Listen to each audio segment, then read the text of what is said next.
Hello humans, my name is Dale Kingswell. This is an episode of Memory Lane where we take your anecdotes that you've submitted to us via the YouTube comments or over on reddit.com/r/MonarchsFactory. Read them and we use them to spark our own memories, and we give ourselves 10 minutes to talk about stuff that comes to mind. I'm getting worse at describing it, I think. But and I'm Anthony and that's Nat. Yeah! I'm very cool kids. Hey! Alright. Did I forget to have you introduce yourself in the last one? I think so, but you'll have your little text box. Yeah, it'll be fine, maybe. Alright, Nat, go for it. Get a good one. Got a good one. Oh, that From Frankenstein. Frankenstein? Not Frankenstein. Frankenstein. Frankenstein. Ooh. Says, this is a simple anecdote, but I find it very charming. So my grandpa was visiting for the holidays. He likes doing things by the book. And he was very shocked when I started pouring coffee into a cup straight from the container. He suggested I should use a spoon and was quite alarmed by the fact that I was not troubled by this action in the least. Elevensies. Yes, proceeded. My grandpa still looking at me in awe. I decided to grab a loaf of bread and open it using the holder of the knife. My grandpa is about to pass out. My expression is unchanged. I look at him and I lean over to where he's sitting and I whisper, "We do everything backwards here." I think after that he went to sleep and was done for the day. So what happened? He just, That was like a fever dream kind of. I was like, what? It's like a Hobbit story almost. Well, hence the Elevensies. Yeah. He made coffee and his grandpa was like, "That's not how you make coffee." So then he got a knife? Mm-hmm. And he opened the bread with the handle of the knife. Oh. Like, just started to freak him out. Backwards here. And the grandfather... The grandfather was goes... freaked out. He fell asleep. He goes up to him. Or passed out. Alright, okay, we got 10 minutes. Let's do this. So has anyone freaked out their grandparents? Well, I have grandparents. My grandmother doesn't speak English, and we were watching Harry Potter and the Chamber of Secrets once at their house. Well, it was the same house. We lived upstairs and they lived downstairs, and we brought it downstairs once to watch down there. And my dad was like, "Probably shouldn't do that," but we watched it down there. And my grandmother just got angry at all the magic in it. And she was like, my grandmother does all that. Yeah, so she came in and she's like yelling. She also used to yell when we watched the Sonic movie. Oh really? She doesn't get that. But no, she wasn't angry at that. It's just, we were watching the Sonic movie once. I don't know which movie it was. If you've seen it, it has, Sonic comes up against Metal Sonic at the end of the thing. And, I think Metal Sonic dies in his arms, and he screams out, "Metal!" And my grandmother was in the kitchen and she just screams out, "Shut up!" Yeah. She came in with a wooden spoon and was like, yeah, that's typical. Yeah. At my grandmother's house, my cousin, he always trolls her, and his way of trolling her usually is just letting the cat in, because he's got 2 cats and they just wander around, and it just lets her in silently, and we just wait to see until she notices the cat. So everyone's just having lunch, we all know there's just a cat moving underneath the table, and we're just waiting for the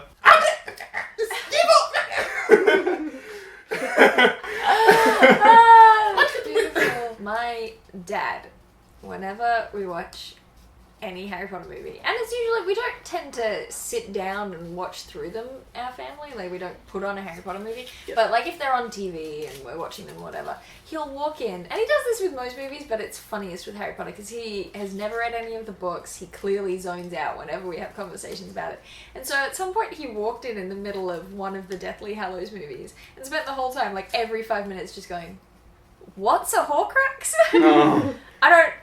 What's a Horcrux? And just all the time. And so now, whenever Dad asks a silly question, or whenever anything comes up about Harry Potter, even some things that should be completely unrelated, someone will turn around and just go, "But then, what's a Horcrux?"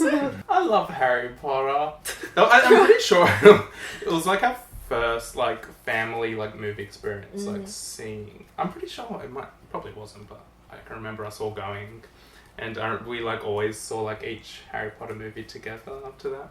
It's just really special. And We, our primary school, used to organise sort of excursions for the first like 3 Harry Potter movies at least. Really? They organised excursions so that everyone in the school and their families would all go on premiere night and see the Harry Potter release at the Roxy.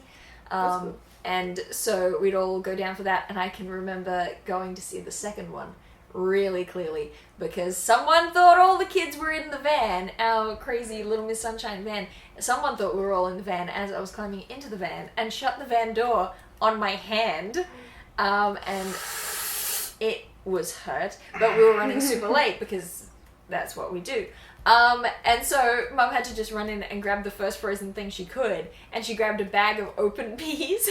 And so I had this bag of peas on my hand the whole way through the movie, but didn't realise that they were open, so in amongst all the popcorn as we were leaving, there was just a patch, like a circle of peas all around my chair. I got to cosplay as Harry Potter for our book fair in primary school, and I that's remember cute. Mum like came in like from work. She like in her lunch break or something, and she like gave me like a lipstick scar and all. That was really beautiful. And I also got to cosplay as Darth Vader in year 6, and that one was like Luke from episode 6. That was beautiful. I went to a book fair as Reaper Cheap from Narnia once. Really? Yeah, That's very you. it was very me. Kindergarten for book week, I was Simba, and my mum sewed the entire outfit herself. So it was like a full like one-piece suit, and it had little detachable paws. What? And I had like she got a headband that she made basically like a mane into like a veil sort of thing. So I had that on. Oh, That's that's amazing. great. Yeah. And I don't remember what was on my feet.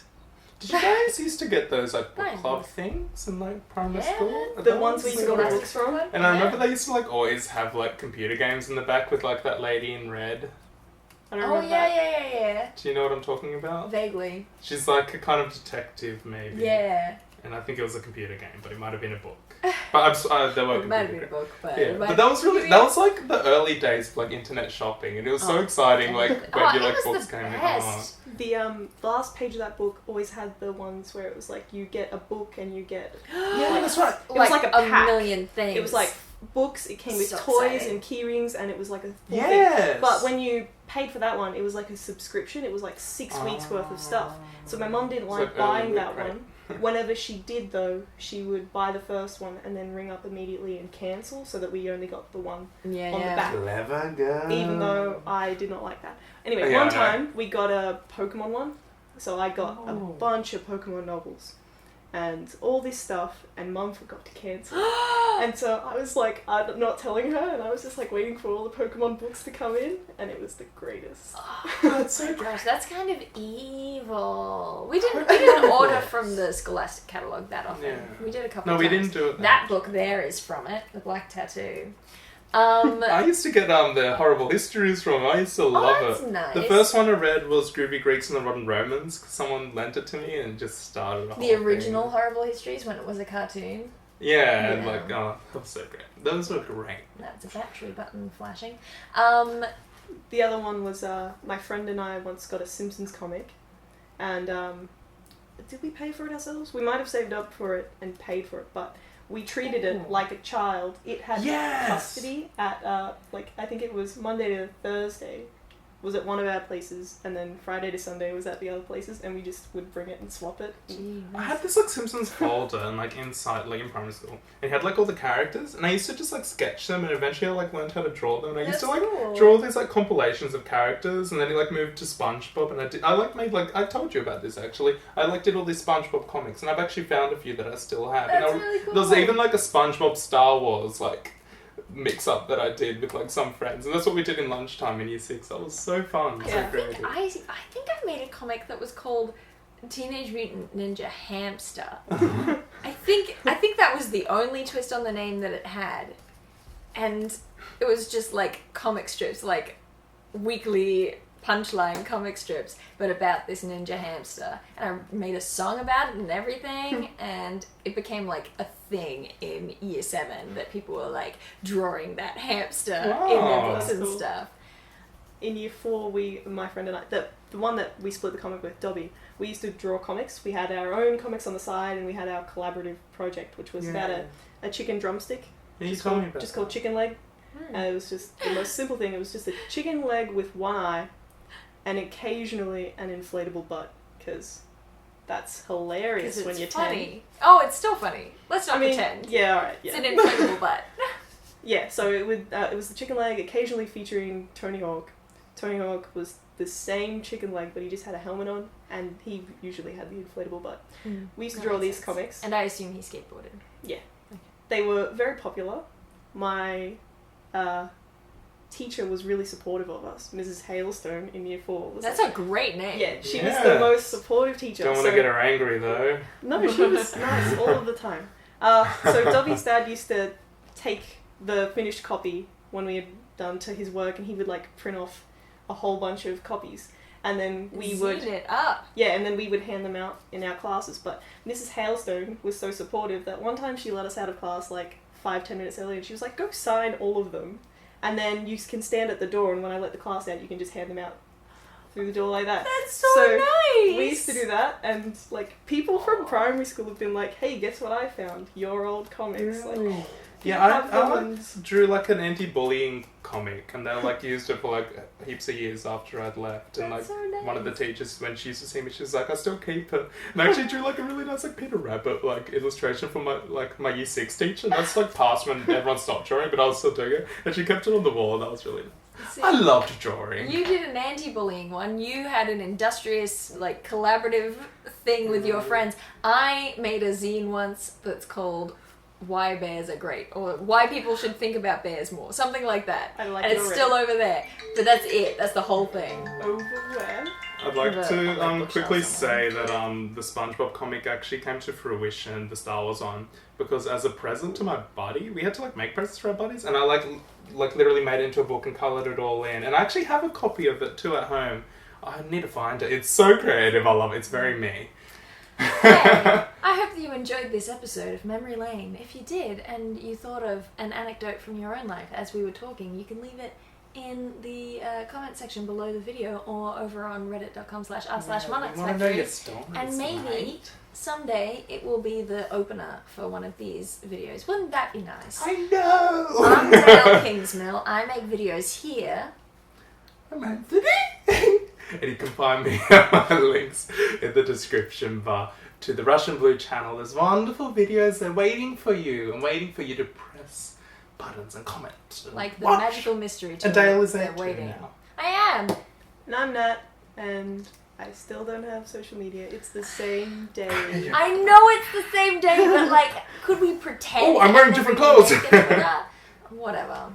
Hey. All right. All I have to say is, Oh! Shannon at a book week thing once dressed up as Death. Everyone else was dressed as princesses, That's a bit and much. she came as Death. Because she'd been scared of the cover of a Terry Pratchett book with Death on, and so Mum took her aside and explained, no, he's really nice, and he like likes kittens, and he's got a horse named Binky and whatever. So then Shannon thought that he was really nice, so she dressed as him for That's for cute. her book week thing. Oh my gosh, standing up is hard.